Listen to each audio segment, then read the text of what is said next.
신라 한림학사 이광옥에게는 딸 예향이 있다. 그녀는 태어나면서부터 복질이 있어 백방으로 약을 구해 치료하였으나 백약이 무효하다. 이때 주위의 사람들이 창녕의 화항산 용제가 기도하면 반드시 효험을 볼 것이라는 말을 듣고 화항산 용제가 목욕하고 지성으로 기도를 드린다. 그런데 갑자기 운무가 일어 주위가 캄캄해지며 물속으로 끌려 들어가는 몽롱한 지경에 정신을 잃었다가 얼마 후 운무가 거치면서 못 한가운데 솟구쳐 나왔는데 그로부터 복질은 씻은 듯이 완쾌되고 아이를 잉태하게 된다.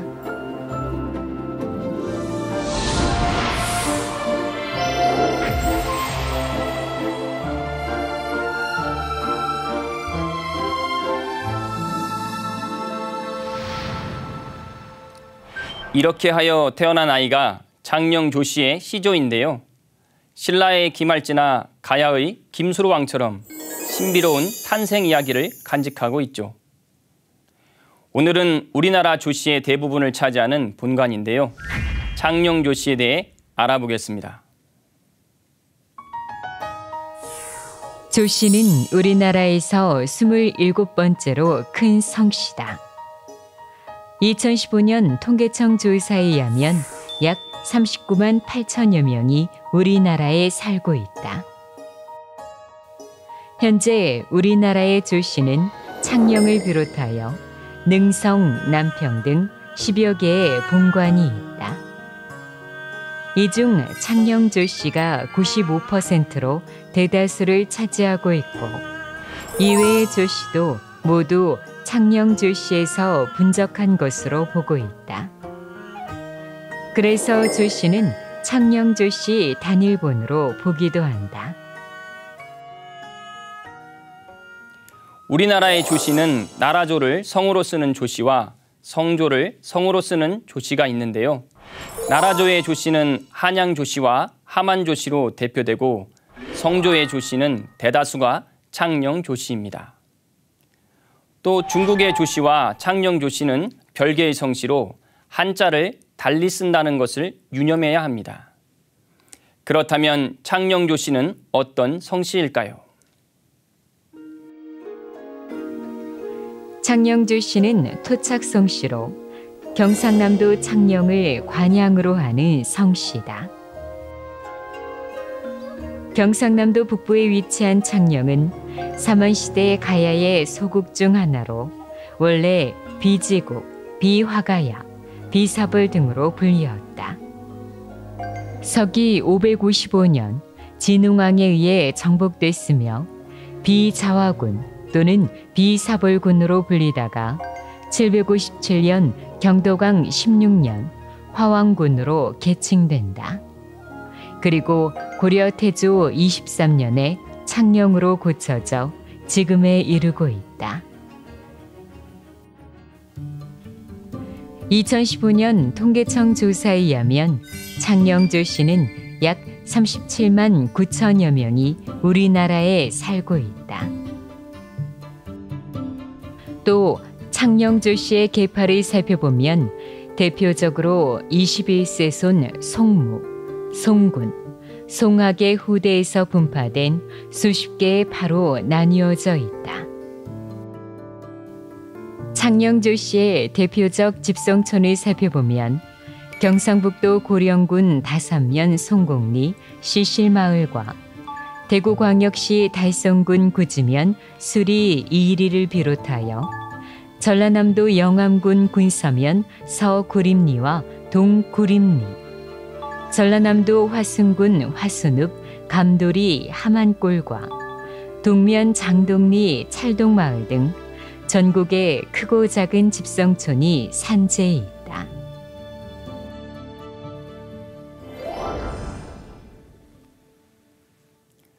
이것은 대전 뿌리공원에 있는 창녕조씨 성씨 조형물입니다.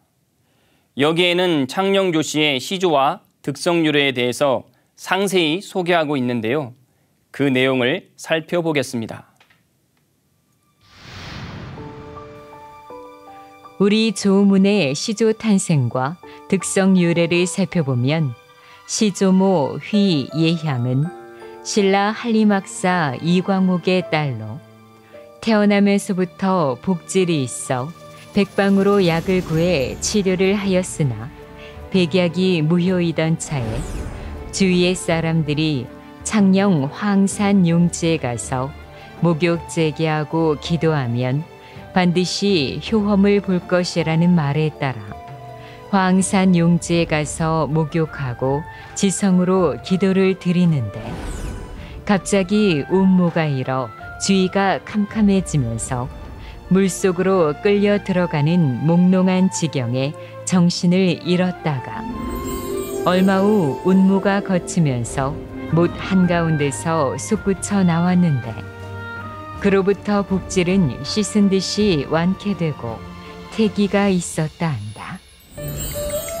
그 뒤 아들을 낳았는데 겨드랑이 밑에 조자와 같은 무늬가 새겨져 있었다. 하루는 꿈에 장부가 나타나서 그대는 이 아이의 아비를 아는가? 나는 동해 신룡의 아들 옥결인데 이 아이의 아비이다. 이 사실을 신라 진평왕에게 아뢰었는데 왕이 아이를 접견하고 보니 풍모가 특이하고 겨드랑이 밑에 조자의 글무늬가 있음을 보고 성을 조라 사성하고 이름을 계룡이라 지어주었다 한다. 그로부터 성장하여 진평왕의 사위가 되고 창성부원군의 봉안, 창녕조씨의 시조이시다.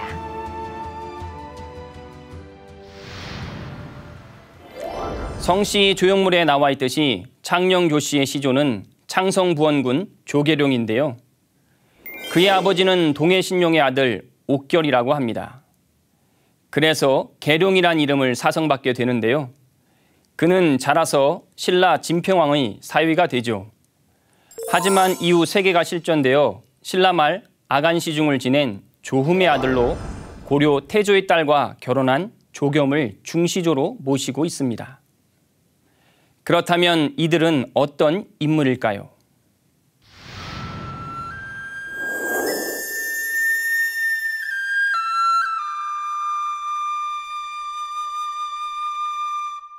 이 전국에 이 40만의 인구를 갖는 우리 창녕 조문의 시조께서는 이 서기 579년에 제위하신 진평왕 연대에 탄생하신 것으로 우리가 기록으로 전해져 왔습니다마는 정확한 출생 연도는 기록이 없고요.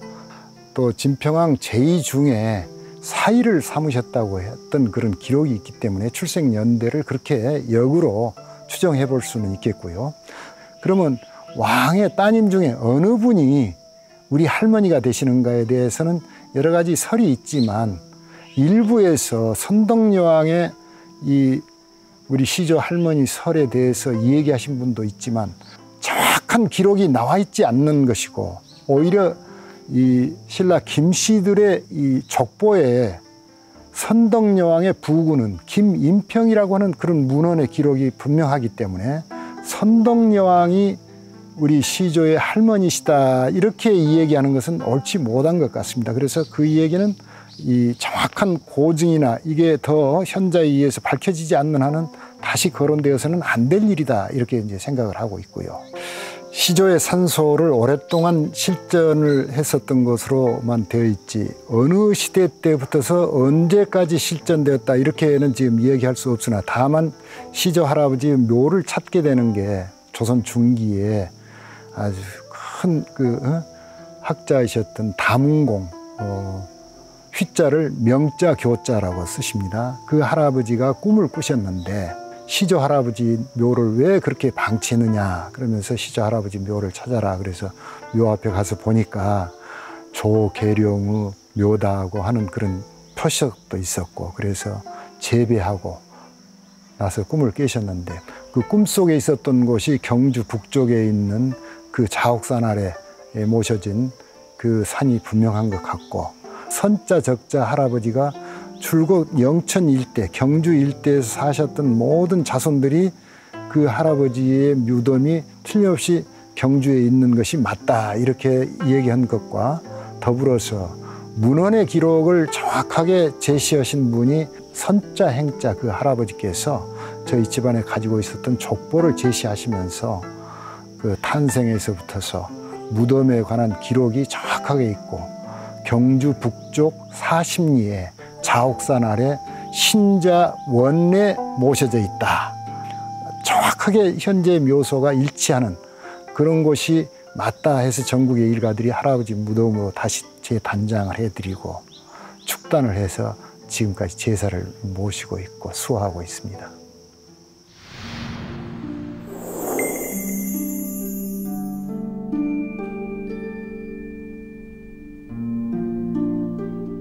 흔히 우리 중시조에 대해서 가장 윗대 이 선조이신 이 겸자 할아버지에 대한 기록이, 우리 선조들 중에서는 훌륭하신 선조들이 족보를 이렇게 제정을 하시는데, 고려 태조의 두째 사이다, 이렇게 기록을 남기셨고, 벼슬은 대학 서승이다, 이렇게 이제 기록을 하셨는데, 그 이후로도 뭐 100년 전, 300년 전 이렇게 족보를, 전국의 대동보를 만드시는 선조들께서 중요한 그 오류다고 이렇게 발견을 하십니다. 선조들의 그 기록을 그냥 묵살할 수도 없는 것이고, 그것이 아니다고 부정하는 것도 자손으로서 도리가 아닌 것 같고, 그래서 선조들의 기록은 기록대로 남겨두지만 이건 분명하게 오류가 있다. 적어도 시조께서 탄생하신 연도는 정확하지 않지만 이 진평왕의 제2연대를 보더라도 600년 전후에 이렇게 태어나셨을 것으로 추정한다고 본다면은 600년에서부터서 고려 태조의 연대는 서기 918년이라고 그런다면 적어도 340년 이상의 그 시간 차이가, 연대 차이가 나옵니다. 그래서 아무리 계산을 해봐도 340년이라는 역사 속에 5대밖에 자손이 안 간다는 것은 이건 뭔가 큰 오류인 것 같고, 그래서 이러한 부분들은 앞으로 자손 중에서 현자가 나타나서 고증할 수 있는 문헌이나 기록들을 발굴해내서 바라주기를 바라는 그런 기록을 남기셨어요.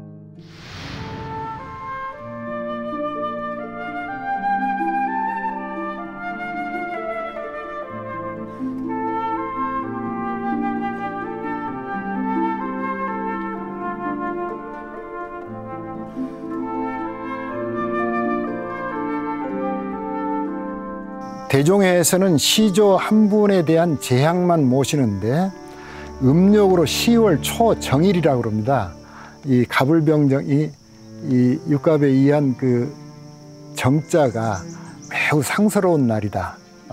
옛날 그 법도대로 그대로, 심지어는 재물을 어떻게 장만을 해야 되고 재물을 어떻게 진설을 해야 되고 또 진설하는 그 순서는 어떻게 해야 되고 이런 것까지를 전체를 저희들이 이제 의존록이라고 그래가지고 따로 만들어서 자손들에게 모두 보고 배울 수 있도록 그렇게 해서 제항을 올리고, 그 6.25 동란 전까지만 하더라도 황해도 평산에 이 수월봉에 모셔져 있는 시조로부터서 저희는 이제 구대로 이렇게 이 할아버지 이 휴자가 한자지 할아버지신데 이 평장사를 지내셨다고 이렇게 알려져 있습니다만은, 그 할아버지의 이 제향은 경성을 중심으로 해서 주로 이제 위쪽에 계신 그 자손들이 중심이 되어가지고 제향을 모시고, 그리고 시조는 전국의 모든 자손들이 함께 모여서 제사를 지냅니다만은, 전국 단위의 자손들이 함께 모실 수 있는 제향이 안타깝게도 그 6.25 동란으로 인해서 이렇게 38선 이북에 묘소가 있기 때문에 지금은 우리가 모시지 못하는 그런 안타까움이 있습니다. 그 외에는 이제 각 전국의 이 문중별로 각 파별로 각 파의 파조 내지는 그 시향을 모시는 것이 거의 전국의 모든 일가들이 똑같이 이렇게 옛날 법도를 그대로 존중해서 그대로 묘정해서 제사를 지내고 있습니다.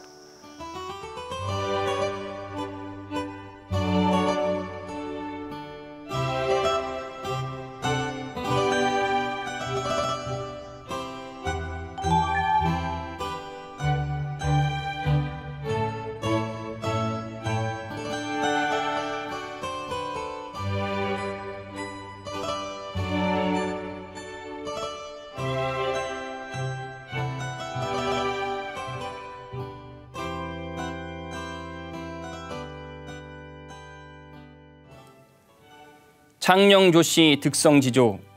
용지가 있는 화항산은 오래전 화산 활동이 활발하여 불매, 큰 불매로 불리기도 했는데요. 억새와 진달래로 유명한 산이죠. 또한 홍의장군 곽재우가 의병 활동의 본거지로 활용한 곳이기도 합니다.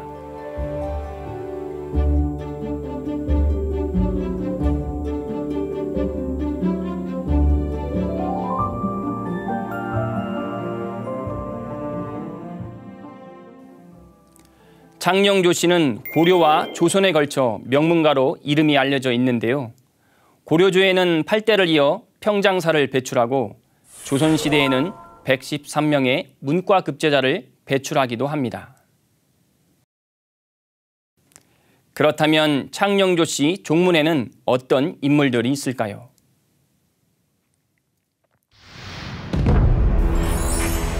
고려 말의 인물로 조민수가 있다. 그는 공민왕 때 홍건적을 격퇴한 명장으로 벼슬은 문화시중에 이르고 창성부원군에 봉해진다. 1388년 우왕 14년 요동정벌군의 좌군 도통사로 출정한 뒤 우군 도통사인 이성계와 함께 위화도에서 회군한다. 이듬해 이성계 일파의 전제개혁을 반대하다 조준 등의 탄핵으로 창녕에 유배된 후 이곳에서 생을 마치게 된다. 또 조선 전기의 인물인 조상치가 있다. 그는 성삼문, 박팽년 등과 함께 교류한 인물로 집현전 부제학을 지낼 때 세조가 왕위를 찬탈하자 벼슬을 버리고 영천으로 낙향한다. 자신의 묘비를 노산조 부제학 보인 조상치 지묘라 미리 써놓아 세조의 신하가 아님을 스스로 밝혀 절의를 지킨 인물이다. 시호는 충정이다.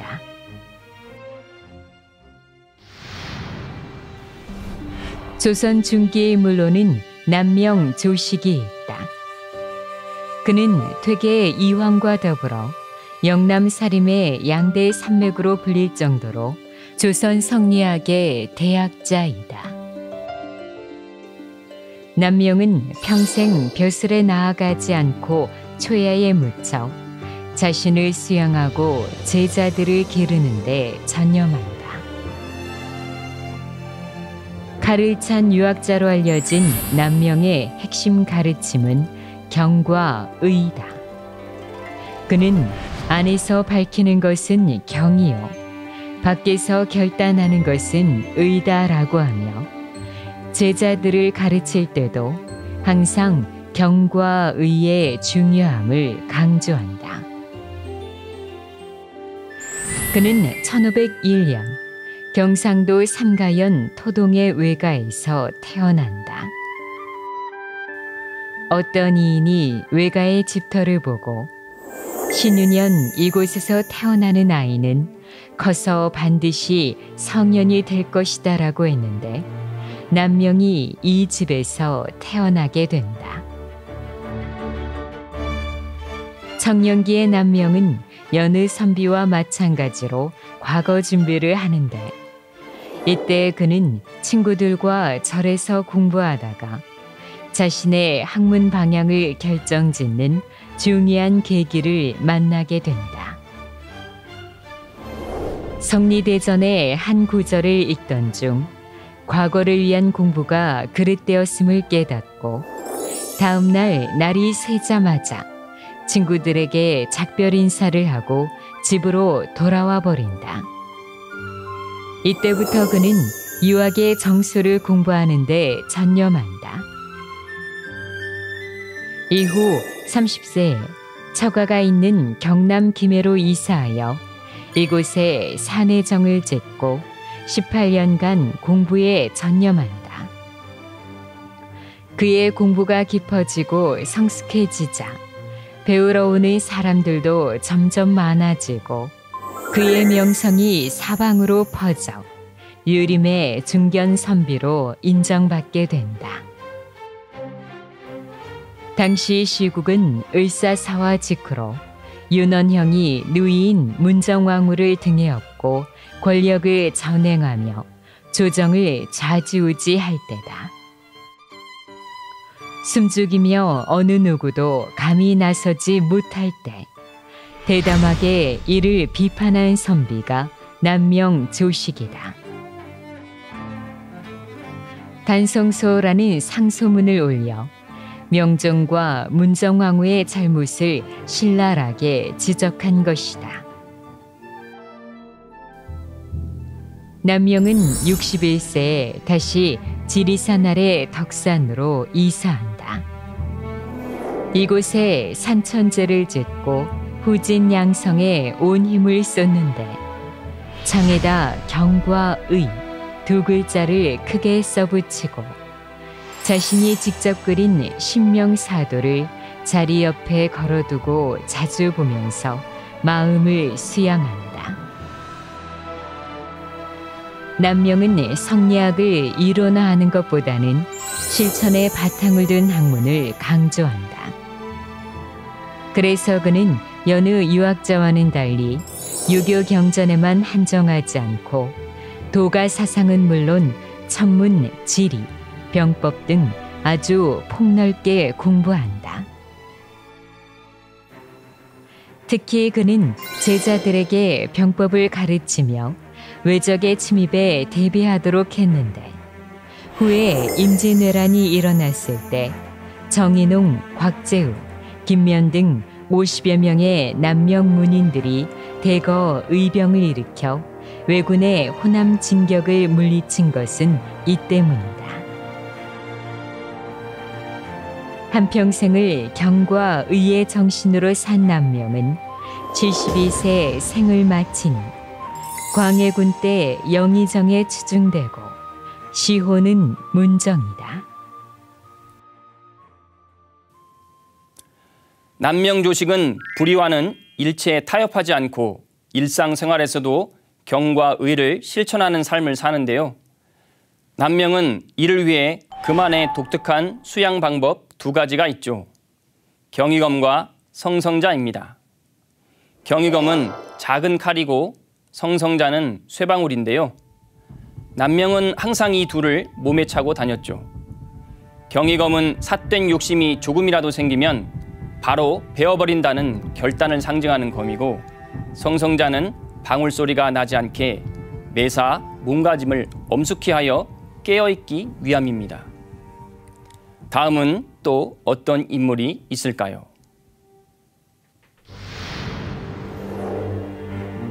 현대인물로 고당 조만식이 있다.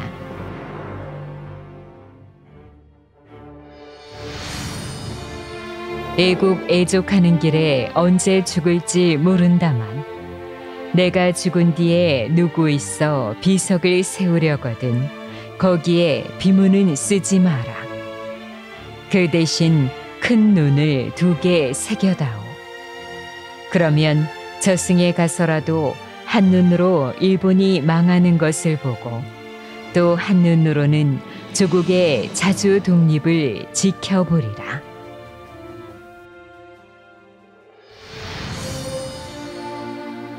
조선의 간디로 불리는 조만식은 일평생 민족의 독립과 화합을 위해 무저항 민족주의 운동을 전개한 정치가요, 독립운동가이다. 특히 그는 우리에게 조선물산 장려회를 조직하여 국산품 장려운동을 펼친 것으로 잘 알려져 있다. 조만식은 1883년 평안남도 강서에서 외아들로 태어난다.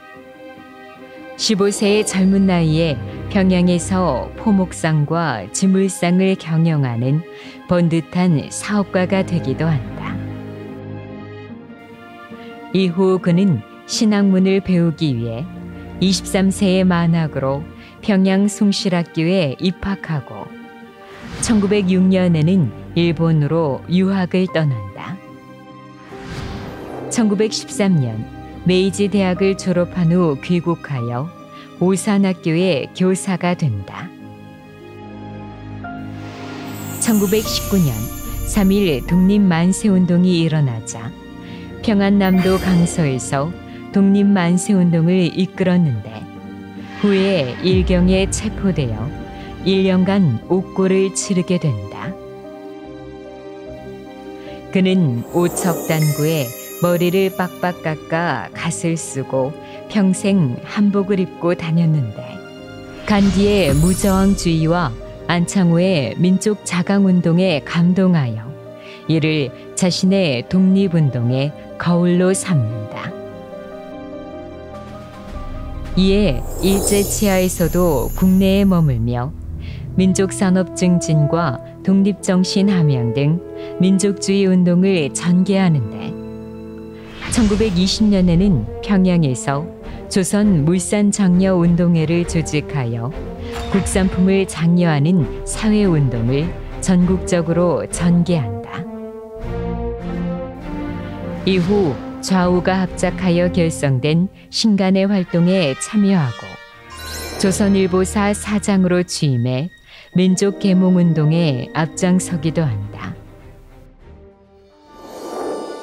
1945년 광복 후에는 평양에 남아 조선민주당을 창당하여 반탁운동을 벌였으나 소련 군정과 김일성에 의해 연금되어 한국전쟁 이후 북한 당국에 의해 사망한 것으로 알려져 있다.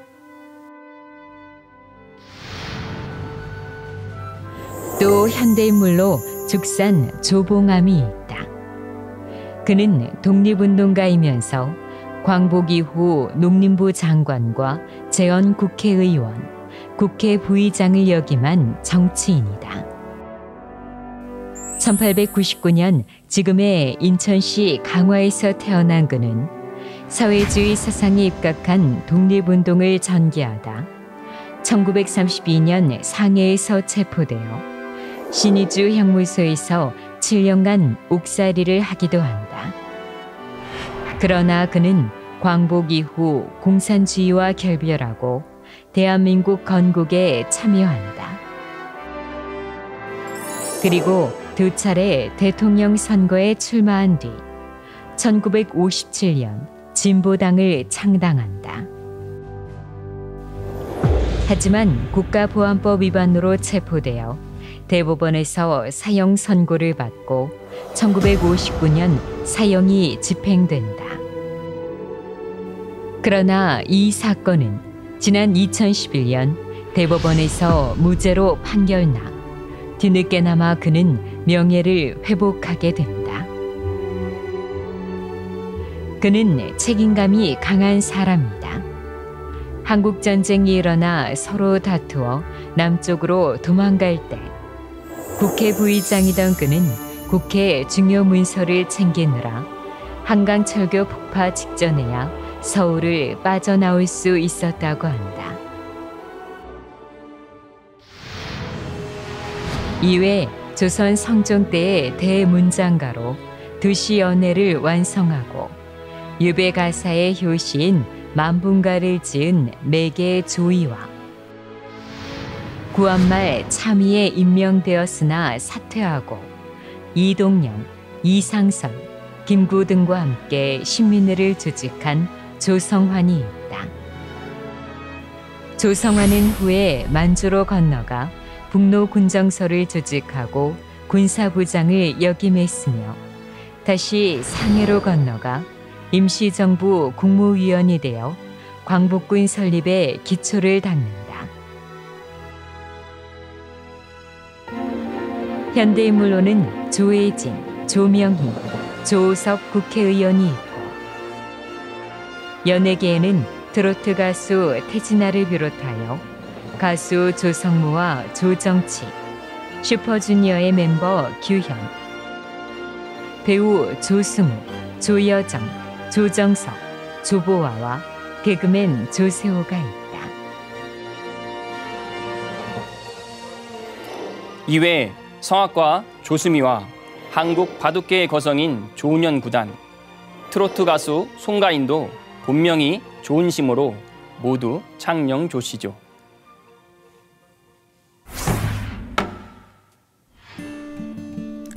오늘은 화항산 용지의 전설을 간직한 창녕조씨에 대해 알아봤는데요. 창녕조씨를 좀 더 이해할 수 있는 시간이 되셨나요? 한국 성씨의 뿌리를 찾아 떠나는 시간, 한국의 성씨. 다음 시간에도 계속됩니다. 감사합니다.